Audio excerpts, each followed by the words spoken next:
Daily. Taste the Daily. தலைவர்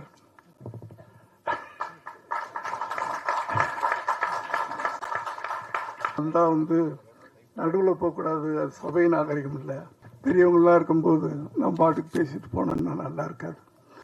நான் உயரத்தில் சொல்ல, பல விஷயங்கள் அதில் அடங்கியிருக்கு. என்னோட பெரியவங்களாம் இங்கே இருக்கிறாங்க.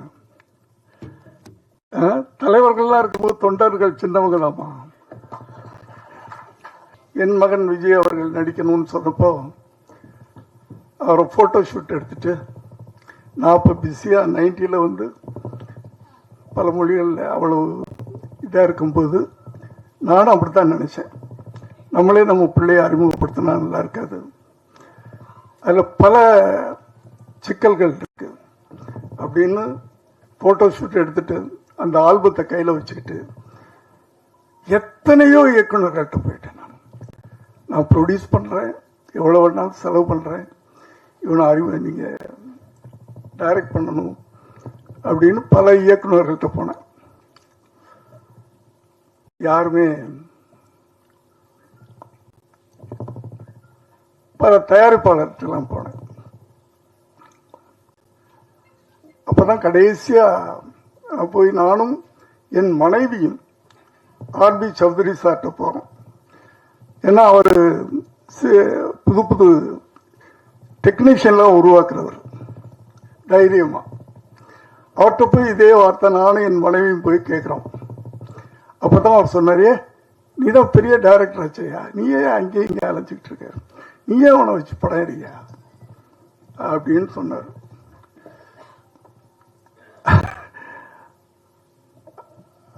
அதனாலதான் நான் கட்டாயமாக அவரை நானே வச்சு படம் எடுக்கக்கூடிய ஒரு சூழ்நிலை உருவாச்சு. ஆனா தங்கர் பச்சான் அவர்கள் ரொம்ப அழகான வேலையை பண்ணியிருக்கிறாரு. ஒரு இளைஞனை அறிமுகப்படுத்தணும், அந்த இளைஞர்கள் மத்தியில் போய் ஒரு நடிகனா பச்சக்குன்னு நெஞ்சில் நிற்கணும். அப்படின்னா இன்னொரு இளைஞன் அந்த இளைஞனை உருவாக்கணும் அப்படின்னு நினைச்சு அந்த பொறுப்பை கொடுத்திருக்கிறாரு. அவரு பாலு மகேந்திரா அவருடைய பட்டறையில் பட்டை தீட்டப்பட்டவர் அப்படின்னு சொல்றாங்க. எனக்கு அவர் பழக்கம் இல்லை. இருந்தாலும் அவர் இந்த படத்தின் மூலம் முதல்ல ஒரு இயக்குனராக, ஒரு இயக்குனர் சங்கத்தில் அதன் மூலமா கூட நான் ஆசைப்படுறேன். அந்த இயக்குனர் வெற்றி பெற வேண்டும். முதல்ல ஒரு இயக்குனர் அவர் வெற்றி பெற வேண்டும்னு ஆசைப்படுறேன். வெற்றி அடைஞ்சிட்டாருன்னு படம் பார்த்தவங்க சொன்னாங்க என்கிட்ட. ரொம்ப ரொம்ப அழகா அந்த படத்தை பண்ணியிருக்காருன்னு சொன்னாங்க. கேள்விப்படும் போதே சந்தோஷமா இருந்துச்சு. அடுத்து ஹீரோ, அதாவது ஒரு தகப்பனுடைய கனவு, தன் பிள்ளை அப்படி வரணும் இப்படி வரணும். ஆனா இவரு தன் பிள்ளையுடைய கனவை நிறைவேற்றுறதுக்காக இந்த ஒரு ப்ராஜெக்டை அவர் ஆரம்பிச்சு பண்ணியிருக்கிறாரு. அவருக்கு என்னுடைய வாழ்த்துக்களை தெரிவிச்சுக்கிறேன். அந்த தம்பி இந்த திரையுலகத்தில் ஒரு பெரிய கலைஞராக வரணும், உருவாகணும் அப்படின்னு நான் வாழ்த்துறேன். மற்றபடி இதில் சப்போர்ட்டிங் கேரக்டர்ஸ் அப்படின்னு சொன்னால் நிறைய பேர் இருக்காங்க. ரொம்ப அழகா எல்லாரையுமே புதுமுகம் தான். சப்போர்ட்டிங் தான் ரொம்ப முக்கியம். ஒருத்தனை தூக்கி நிறுத்தணும்னா பக்கத்தில் இருக்கவங்களாம் சேர்ந்தானே தூக்கி நிறுத்தணும். அப்படி ஒரு கனமான கதாபாத்திரங்களை மையப்படுத்தி அப்படி அதை ஏற்று நடிக்கக்கூடிய சிறந்த நடிகர்கள் எல்லாம்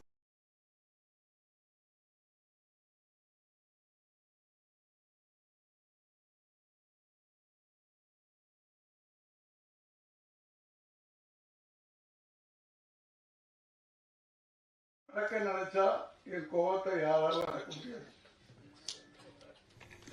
அதுதானே கரெக்ட் தானே? கதையே சொல்லிட்டார். அந்த டைட்டில் என்னுடைய ஃபார்முலா தான் அது. என்னுடைய ஃபார்முலா, என்னுடைய குணாதிசயம். நாங்கள்லாம் வந்து ஒரே குணாதிசயங்கள் கொண்டவங்க தான். அன்புக்கு அடிமையா இருப்போம், அடக்கணும்னு நினைச்சா அவ்வளவுதான். எங்க கோபத்தை எங்களாலே அடக்க முடியாது இல்லையா? அப்படியே இருந்து அப்படியே ஜெயிச்சிட்டோம். அது ஒரு விஷயம்.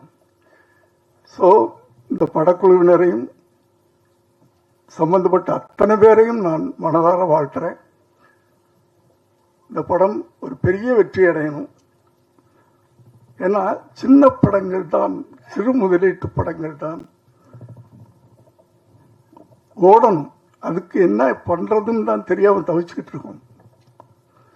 திரையுலகமே திகைச்சு போய் நின்றுகிட்டு இருக்கு.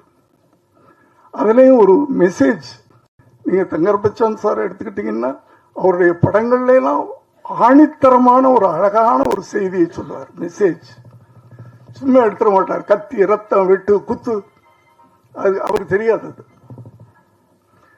காவியங்கள், அவர் இந்த படத்தை வழங்குறார் அப்படின்னு சொன்னா அதுவும் ஒரு காவியமாகத்தான் இருக்கும் அப்படின்னு நான் நம்புறேன். நான்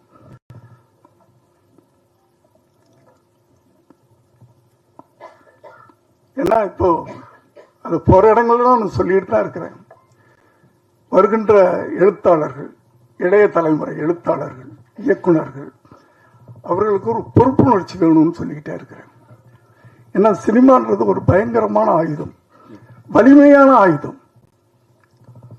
சினிமா வந்து சொசைட்டில அவ்வளவு பெரிய தாக்கத்தை ஏற்படுத்துது. அதை ரொம்ப ஜாக்கிரதையா கவனமா நம்ம கையாளணும். ஆனா இப்பெல்லாம் வந்து படம் ஓடணும், அதுக்கு என்ன பண்ணணும்னு பாக்குறாங்களே தவிர அதுல என்ன நம்ம செய்தி சொல்றோம், மக்களுக்கு என்ன சொல்றோம் அப்படின்றது இல்லை. அந்த படம் ஓடணும், என்ன கதை அதெல்லாம் கேட்காதீங்க அப்படின்னு வர்ற இளைஞர்கள் எல்லாரும் இல்லை, ஒரு சிலர், அவங்களுக்கு அந்த பொறுப்புணர்வு வேணும். நீங்க சினிமா மூலமா என்ன சொல்றீங்க மக்களுக்கு, ஜனங்களுக்கு என்ன சொல்றோம்? சும்மா காசு சம்பாதிக்கிறது மட்டும்தான் சினிமா. இப்போ அதுவும் சம்பாதிக்க முடிய மாட்டேங்குது, அது வேற விஷயம். எல்லாம் விட்டுக்கிட்டு இருக்காங்க. இது வந்து இயக்குநர்களுக்கும் இருக்கணும் அந்த அக்கறை, நடிகர்களுக்கும் இருக்கணும், டெக்னீஷியன் அத்தனை பேருக்கு இருக்கணும். ஒரு படத்தை உருவாக்கும் போது அந்த படம் மூலமா ஜனங்களுக்கு நம்ம என்ன சொல்றோம் அப்படின்றது ரொம்ப முக்கியமான விஷயம். இதை நான் ஒவ்வொரு மேடை கிடைக்கும் போதெல்லாம் இதை நான் அழுத்தி சொல்லிட்டு இருக்கிறேன். நான்